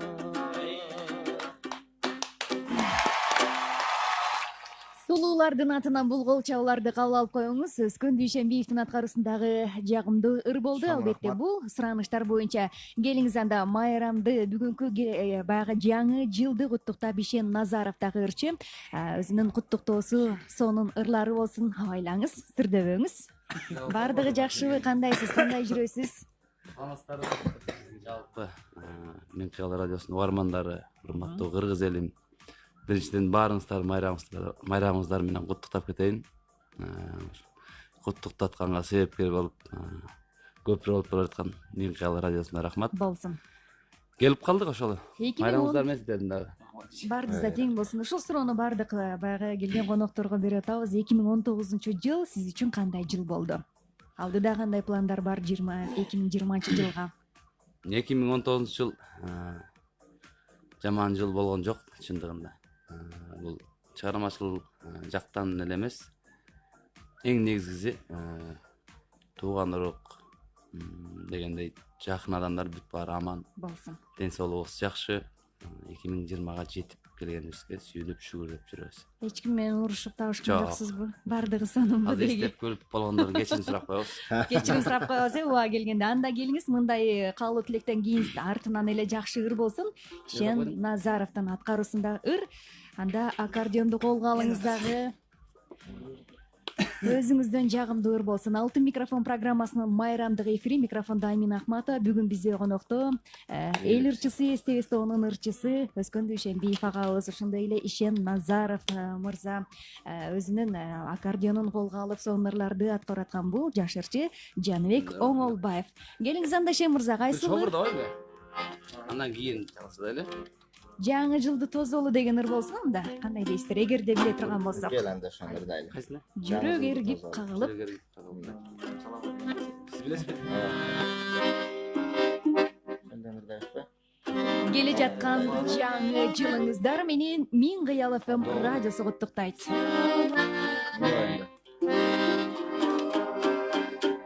Бали.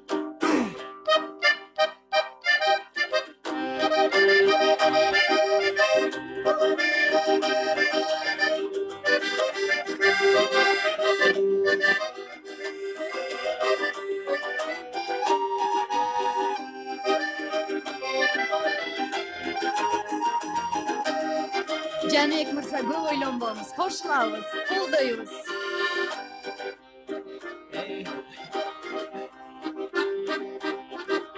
Жүрөк эргип кагылып, сана жеткиз жаңылып. Дирбели таздан соң жаңы жылым жаңырып, жаңы бакыт агылып. Үнді бик созулу, күлкү менен шат менен жаңы жылды тосолу.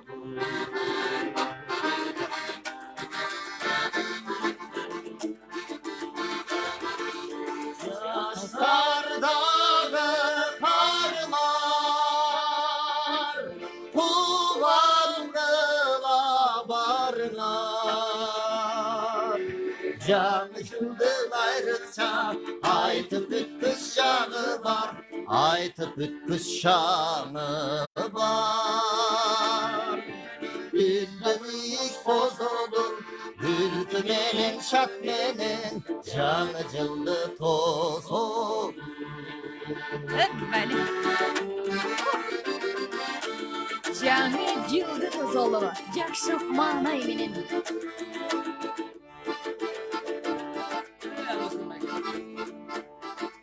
Algılar gezeni, hazırırdın gezegi. Olubasın ömürdür, socurölü deşeli, socurölü deşeli. Ündü bir sozolu, bizden doğuş koşulu, canı cıldı tosolu. Bizde doğuş koşulu, ülkü menen şat menen, canı cıldı tosolu.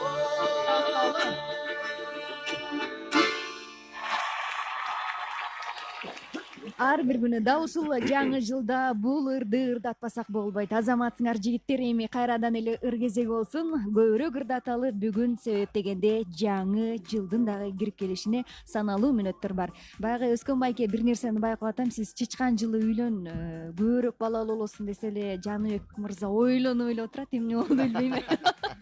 Шаңдуу эле жакшы эле кирип келди эле. Келиңиз, анда көп ойлонбоңуз. Баардыгы сонун болот. Сиз жалгыз эмессиз. Жакшы ыр болсун.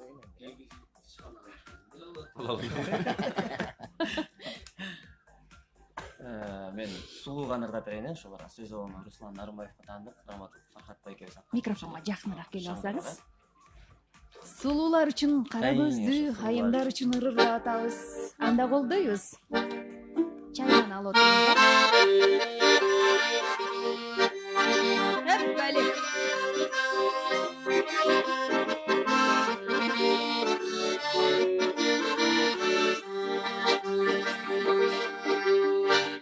Kızlardan arasынан gözüm ele görünösün. Baykap men başta seni жүргөн, ay bolup tөгүлөсүн. Үлгөнүң мөлтүр тонук булак, купуруп гүлдөйөңдөнөсүн. Ай, жаның эле барсамбы, сүйөм деп айтсамбы, bir ogay toğayım, cemungayıp kaykambe. Ekstuzlarımdı açsançım, ay yıldızda canım sançım. Jomak toğu jürek semal, sen periştegen aylançım. Bali.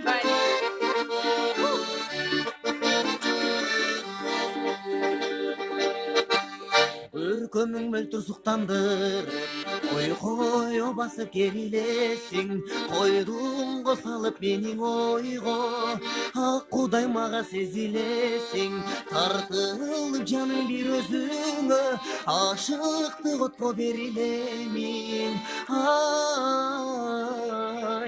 жаның эле барсамбы, сүйөм деп айтсамбы, bir ogay toğayım, cemungayıp kaytambe.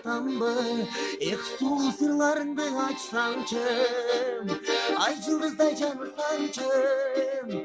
Jomak toğu jürek semal, sen periştegen aylançım. Baraketle.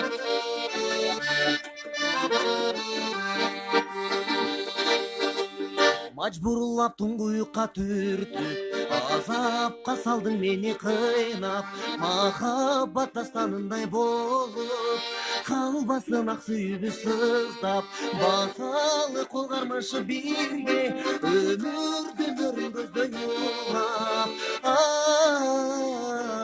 Ай, жаның эле барсамбы, сүйөм деп айтсамбы, bir ogay toğayım, cemungayıp kaytambe. Sulu sırlarındı açsançım, ay yıldızday canı sançım. Jomak toğu jürek semal, sen periştegen aylançım. Jomak toğu jürek semal, sen periştegen aylançım. Kol çağlar bolsun. Ай, жигиттин күйүтү өтө эле күчтүү экен. Болсун, Мен Кыялык FM радиосунун ардактуу угармандар Facebook баракчасына дагы азыркы учурда бул эфирди түз эфирде көрсөңүз болот. Андан сыркары кайталоосун алдыңкы күндөрү дагы дал ушул Мен Кыялык FM радиосунун толкунан угуңуз. Андан дагы бир сырткары Мен Кыялык FM радиосунун өзүнүн YouTube каналында дагы дал ушул эфирди жайгаштырабыз, жүктөйбүз. Ошол жерден дагы өзүңүз жылуу үйдө кенен жагымдуу сөздөрүңүздү жазып койсоңуз болот. Анда эмесе ыр кезегин сыналы бүгүн майрам деп калдык. 2020 жылды тозуп алуунун босогосунда турабыз. Элибизде дайыма тынчтык болсун, ынтымак болсун деген сонун калуу тилектер болуп атат. Анан Ишен Назаров, сиздин атыңызды укканда эле апа кимди ырдатыңыздарчы дегенде биздин WhatsApp номерге сураныштар келип атат. Анда апалар үчүн дагы бул күндө ыр арнайлы. Азыркы учурда ашканадан апалар бошобой атса керек, Электилер даш керек болчу. Дегенден кийин демек да. Ошону күтүп атканда коесуң. Рахмат. Угармандардан суроосун аткаралы. жалпы апалардын атына тартып берели. Жакшы болот. Сөзү Баян Акматовдуку, обону Кубанычалиев, аткаруучу Ишен Назаров.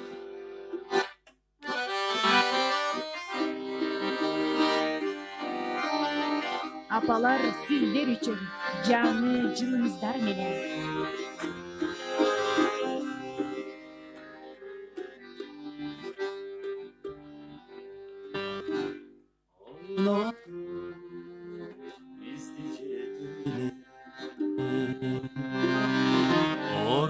Orutmay baktım böbölü Kalkalay merim camalım Karızbız sizge mesele Kaygımdı tarttım temselip Karızlar kim var menşelip Cük bol bol gülüm istesin Cürüm orday gönül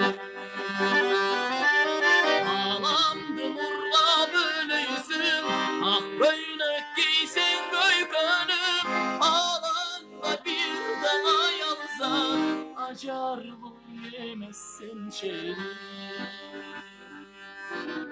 Sulumez taba sen çelim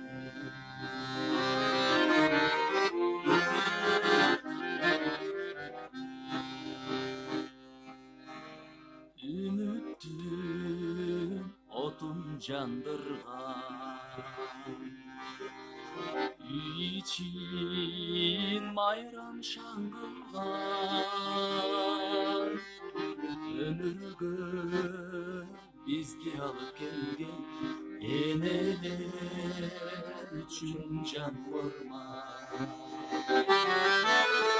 Aylımdı darttım kimselip Karızlar kim var menşelik Kük bol bol gülüm istesin Yürügüm ağrıdayım Ağlamdı murda böyleysin Ah böyle giysen göykönüm Ağlamda bir daha yalzan Acar bu nemezsen çelik Sulumez aba sen çelik Ay Vale. Караңыздарчы, кандай гана сонуңур.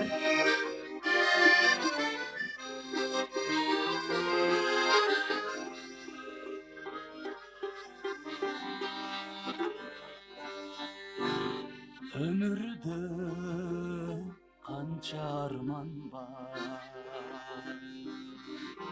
Özün var demek mayram var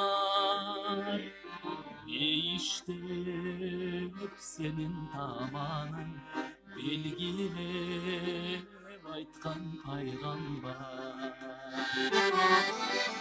Kaynağımı tarttım tek sevip Karızlar kim var menşelik Kük bol bol gülüm istesin Yürüp var Ağlandı murla böyleysin Ah kıynek giysen göykönüm Ağlamda bir dana yalzan Acar bu yemezsen çelik Sulumez aba sen çelik Sulumez sen çelik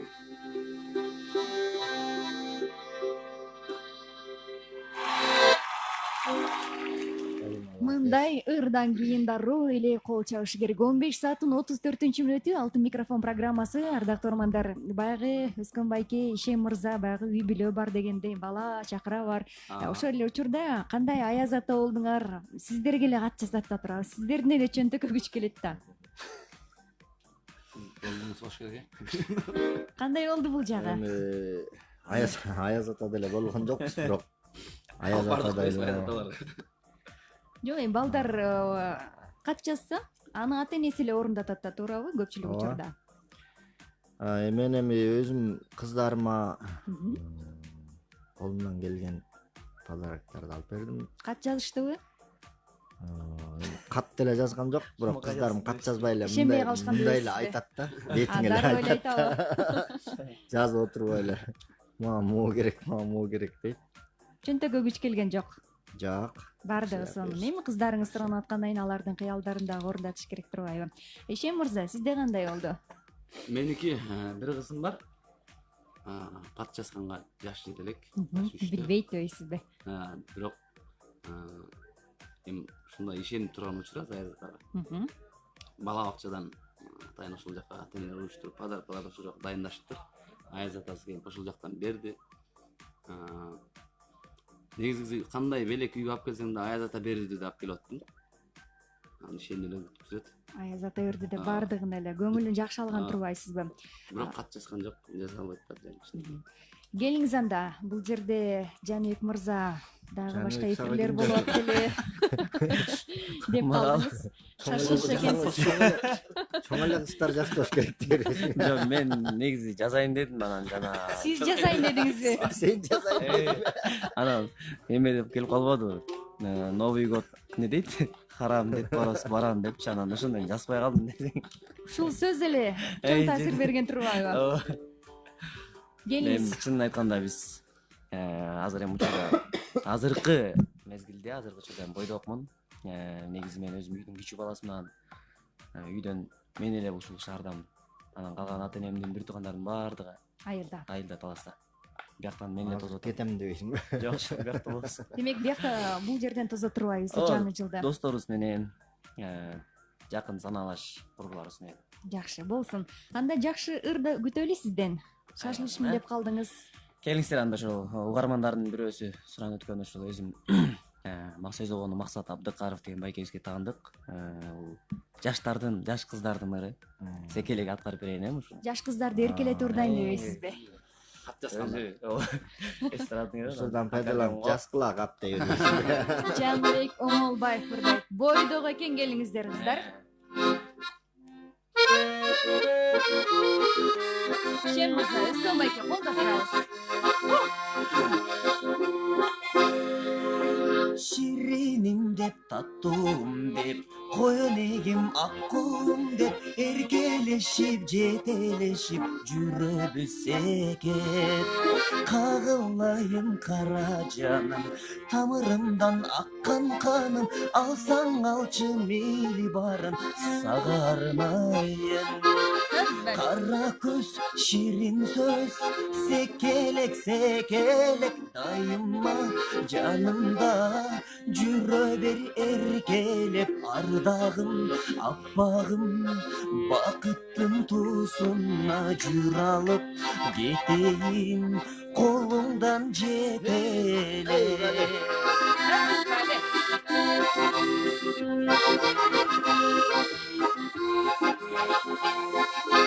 Мамалағым, томолоғым, наристеде ойнағаным, ұғып көрчі жүрөгүмдүн сен деп соққаным.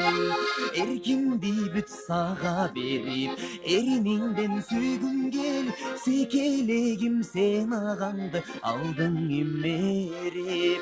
Қара көз, ширин сөз, секелек, секелек, дайыма жанымда жүрө бергин эркелеп, ардагым, аппагым бакыттын туусуна жүр алып кетейин колуңдан жетелеп.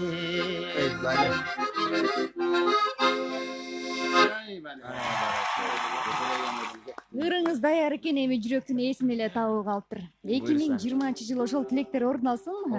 Келиңиз анда, сизге эки ооз сөз кеп болсун, жаңы жылды куттуктоо, анан соң узаталы.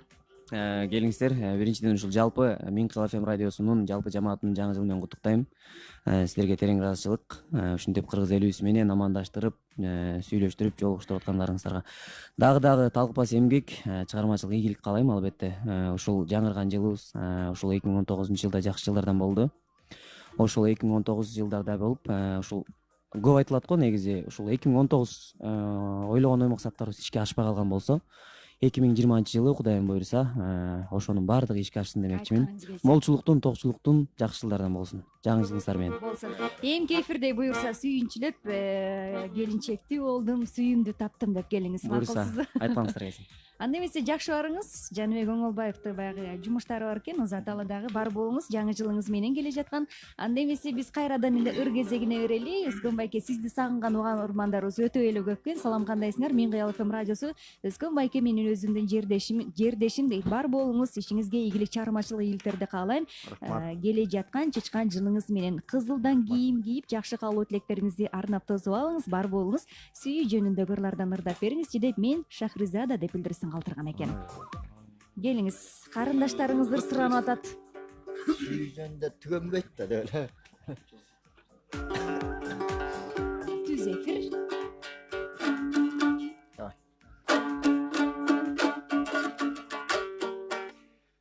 Сүйгөндө анда Элмирбек байкенин сөзү ордуна таандык чыгармалардын бири. Кайсылар болду экен? Ару затым деген чыгарма. Ару затым, жакшы болот.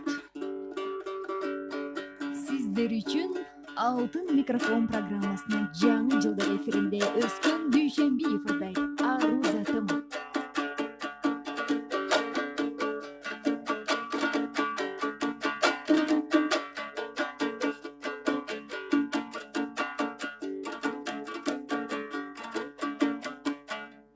Ару затым ай чырагым аппагым, сени көрүп мен тазара баштадым. Карегимде жүргөн экен катылып, ай качанкы бир мен жоготкон асманым.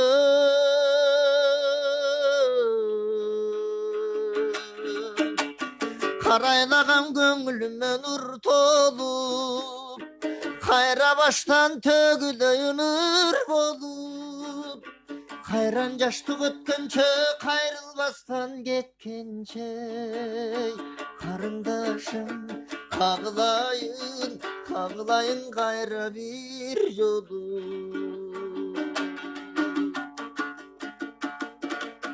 Алтын микрофон.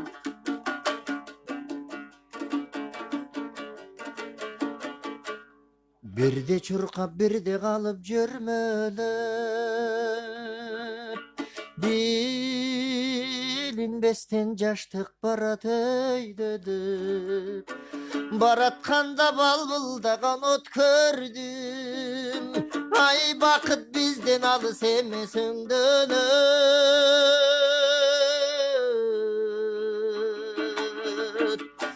Карайлаган көңүлүмө нур толуп, кайрадан бир төгүдөй ыныр болуп, арман болду дүнүйөм айрылганча сүйүүдөн. Ару затым айланайын, айланайын мага бир жолу. Бали.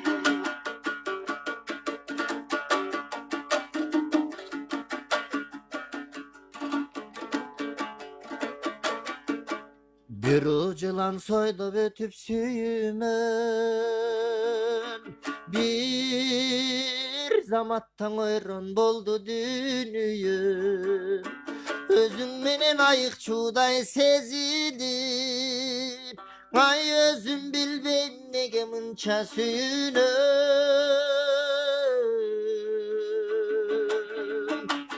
Карайлаган көңүлүмө нур толуп, кайра баштан төгүлөй ыныр болуп, кайран жаштык өткөнчө кайрылбастан кеткенче, карындашым кагылайын, кагылайын кайра бир жолу.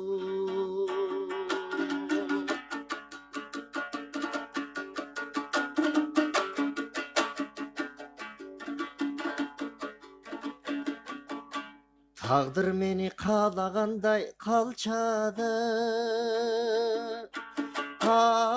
акын калсаң адып бүтчү чарчадым.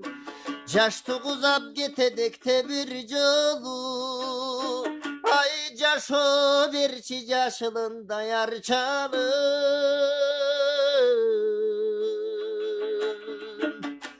карайлаган көңүлүмө нур толуп кайра баштан төгүдөй ыңыр болуп кайран жаштык өткөнчө кайрылмастан кеткенче карындашым кагылайын кайра бир жолу арман болду дүнүйөм айрылганча сүйүүдөн ару затым айланайын мага бир жолу карындашым кагылайын картайганча кайра бир жолу. Бали. Сөз жок, Мустан байкем. Деп өскөн дүйшемби бүгүн Алтын микрофон программасында жалпы угармандарыбыздын урматына болгондо дагы карындаштар үчүн ыр сөздүк.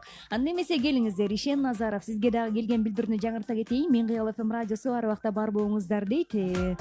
Сиздерди азыркы учурда Таш көмүрдө угуп атам, анан дагы келе жаткан жаңы жылыңыздары менен куттуктайм. Молчулук жана токчулук болсун.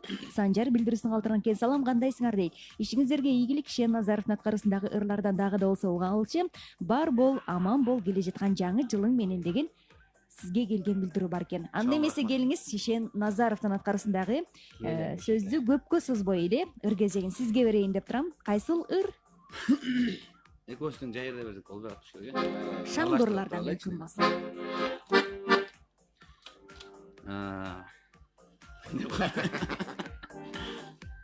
Бекборбиев агабыздын акыркы чыгармаларынан десек болот. Академия чыккан чыгармалар. Катуураак сүйлөйсүзбү? Акыркы чыгармаларынан десек болот. Садагам деген чыгармасы бар. Өзүмө жагат. Кызыл микрофон сизди тааныбай атат окшойт, ушу көптөн бери келе эле окшойсуз. Анда Садагам деп эркелетет экенбиз. Бийлейт экенбиз. Ишен Назаров.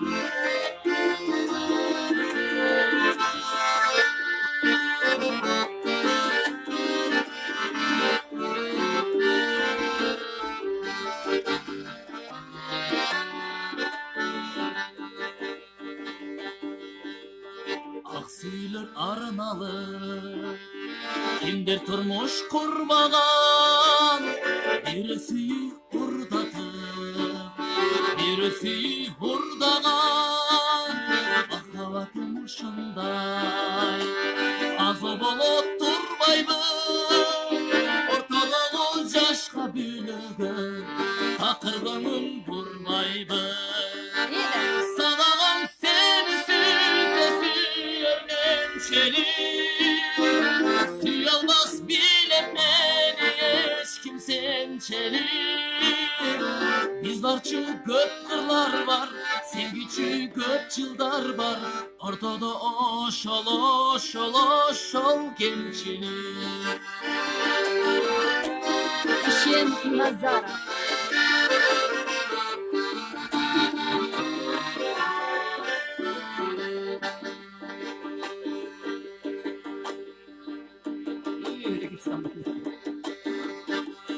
Шыбыр айтсаң сүйіңді, амен созом мырымда, сен ашылған гүл болсоң, амен қырықтан қырында, тағдыр деген ушындай, ташбор болып тұрбайбын, сүйгендердің барын бақталым, боло тұрған қылбайбын. Сабағым сені сүйермен çelik, suyalmaz bile beni hiç kimsen çelik. Bizlarçı göp kırlar var, sevgiçi göp yıllar var. Ortada şal gençlik. Bak bolur var turbaylılara sen çelik. Bak dolu bolsa bolar elimin çelik. Sen aşkın göp kırlar var, sen geçi göp çılдар var. Ortada aşal aşal aşal gençlik. Ortada aşal aşal aşal gençlik.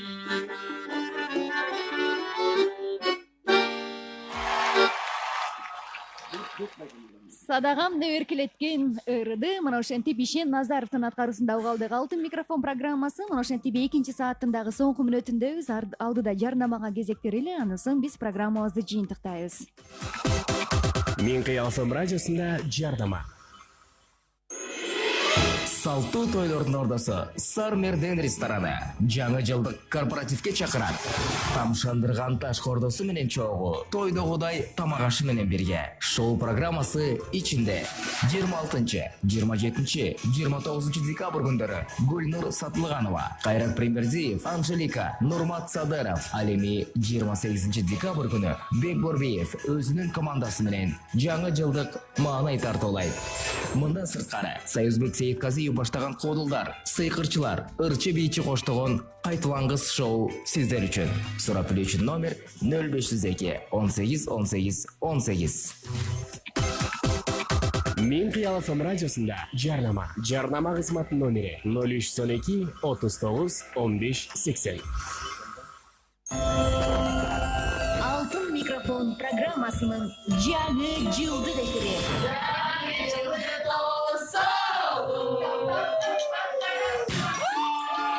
Мына ушундай маанай менен биргеликте 15 сааттын 52 мүнөтү. Анда келиңиздер сиздерден ыр сураналыдагы андан соң программабызды жыйынтыктайлы. Жакшы ыр каалоо тилек менен.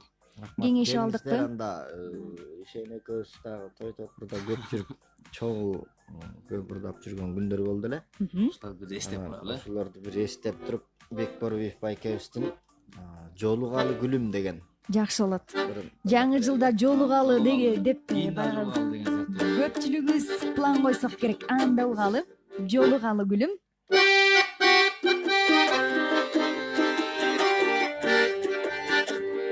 Баракелде.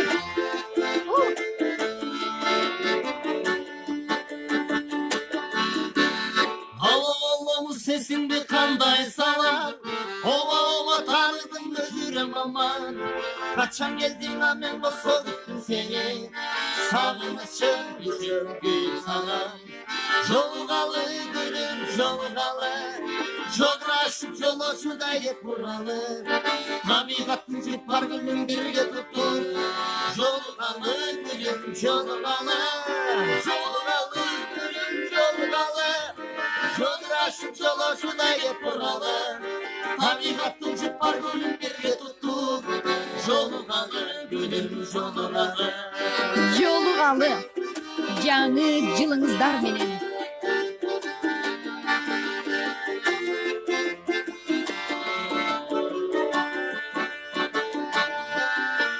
Телефонду шыңгыратып бир далайга, жолугуга ал керектер ушулайда. Бирок бир күн бир кылымга тете болуп, шыңгыратып сурайм кайра кайра. Жолугалы гүлүм жолугалы, жолдашып жолочудай кеп уралы. Табигаттын жыпар гүлүн бирге туттуп, жолугалы гүлүм жолугалы, жолугалы гүлүм жолугалы, жолдашып жолочудай кеп уралы. Табигаттын жыпар гүлүн бирге туттуп, жолугалы гүлүм жолугалы.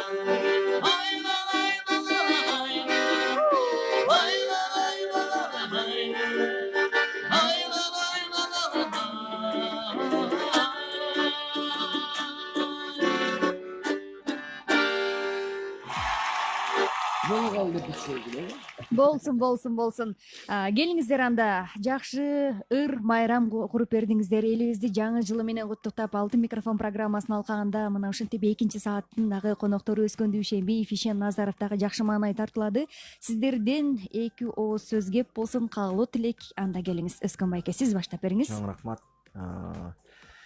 Биринчиден ошо Мен кыял радиосунун жалпы жамаатына чоң рахмат. Бар болуңуз.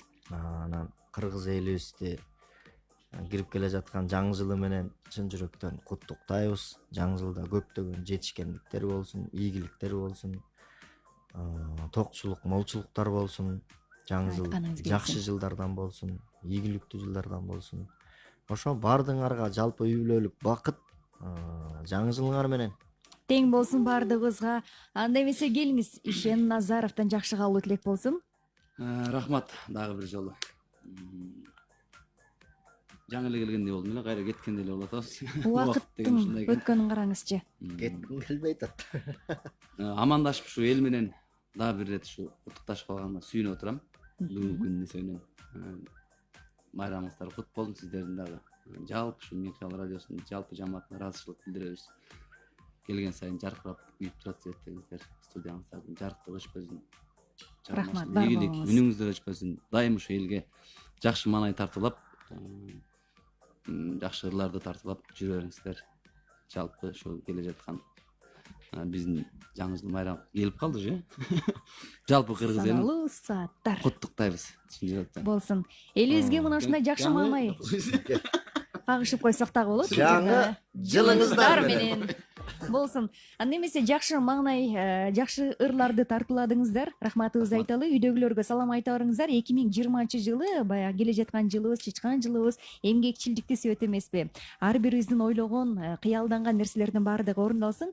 Салам айтыңыздар. Жаңы жылды жакшы тосуп алыңыздар. Өскөн Дүйшенбиев, ошондой эле Ишен Назаров мына ушинтип экинчи саатыбызды дагы сонун маанайда биз жыйынтыктайлы. Микрофондо Амин Акматовду сиз 2 саат алганда Алтын микрофон программасынын жаңы жылдык чыгарылышын уктуңуз.